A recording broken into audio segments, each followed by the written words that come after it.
You know, CC, after we watched their last win against UCF, we thought, oh my gosh, that got so close. But you always sort of knew Duke was going to win. I had the same feeling watching this game. It was close, but you always sort of knew Duke was going to win. How surprised were you that they couldn't pull it off, that Michigan State actually won this game? Well, I'm glad you mentioned the two previous games because they just barely got past UCF, barely got past Virginia Tech. Virginia Tech has it at the rim for an opportunity there, didn't convert. And in this game, it was back and forth.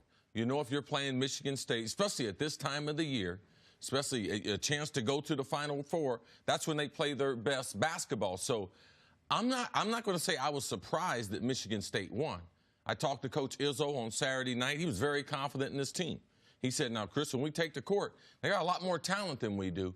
But I believe that the chemistry and the overall toughness that we have, that's the special ingredient that this team has compared to what Duke has. He thought it would be they would have to play a certain way. He knew they'd have to limit them as far as fast break points. He couldn't let them get out and make it like an NBA game up and down the court. And as you can see, they did that. 0 fast break points. And if you can do that to Zion and do that to Duke, then, man, you're going to have a heck of a chance at winning. So I'm going to say I wasn't shocked. Michigan State, I've been watching Coach Izzo. He's a good friend of mine. I watch how they play basketball. In big games like this is why you watch March Madness, is to be able to see matchups like this. And for this weekend as a whole, this was the closest by score Elite Eight we've ever had.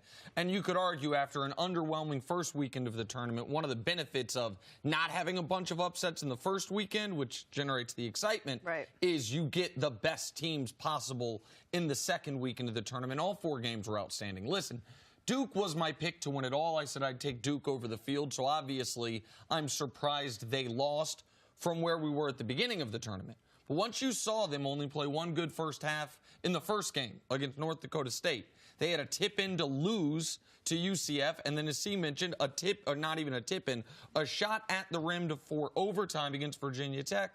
Duke didn't have one dominant, great game this whole tournament. There wasn't one game all tournament where it's like, oh, they, you know, the best version of themselves showed up.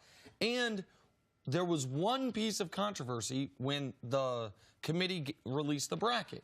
There was a soft bubble, so it wasn't about a team getting left out. It was, man, Michigan State kind of got screwed here. They're arguably the best 2 seed, and they get seeded with the best 1 seed. Well, the flip side to that is Duke got the best 2 seed, a team that has now won 14 of 15 games in its region just to get to the Final Four. And Cassius Winston played a game as well as a college point guard can play, something Mateen Cleaves never did in his championship tournament run, a 20-point, 10-assist game for Michigan State.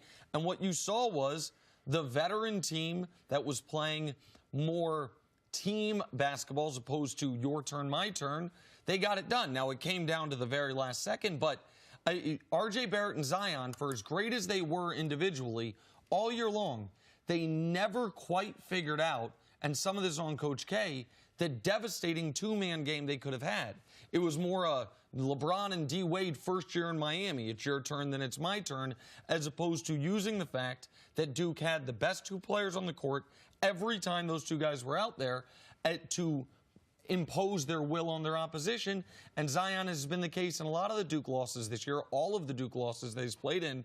In the last minute of these games, RJ takes the shots, Zion does not, and this time it bit Duke. And now we won't see those 2 play together because nope. I'm sure this is going to be the last we'll see of them at Duke, at least definitely Zion. All right, did we overestimate how good Duke really was, CC, or did we underestimate how good a team like Michigan State could play them?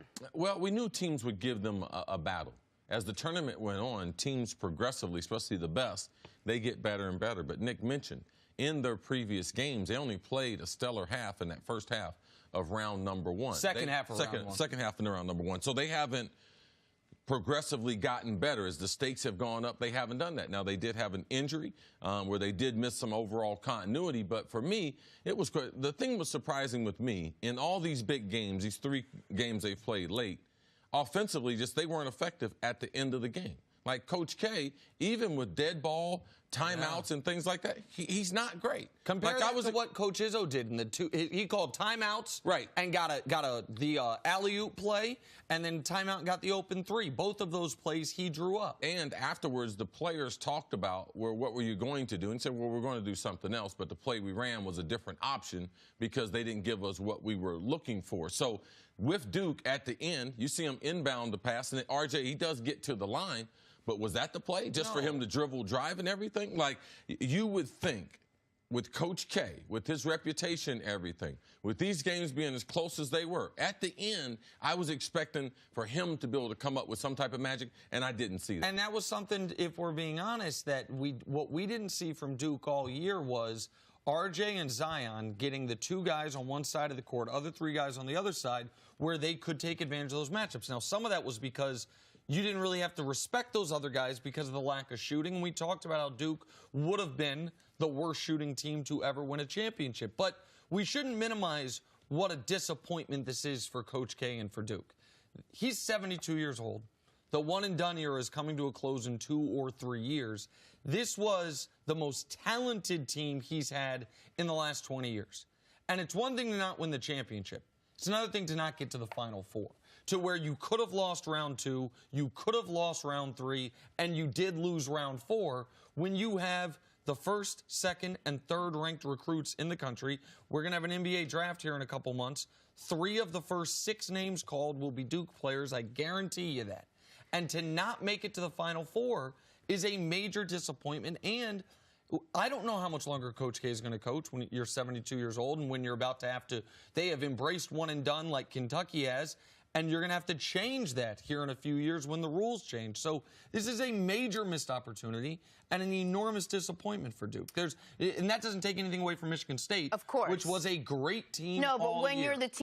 Thanks for watching. Subscribe here to get the latest from the show. Also, be sure to check out more of the best clips from First Things First, or go watch a few segments from our other shows on FS1.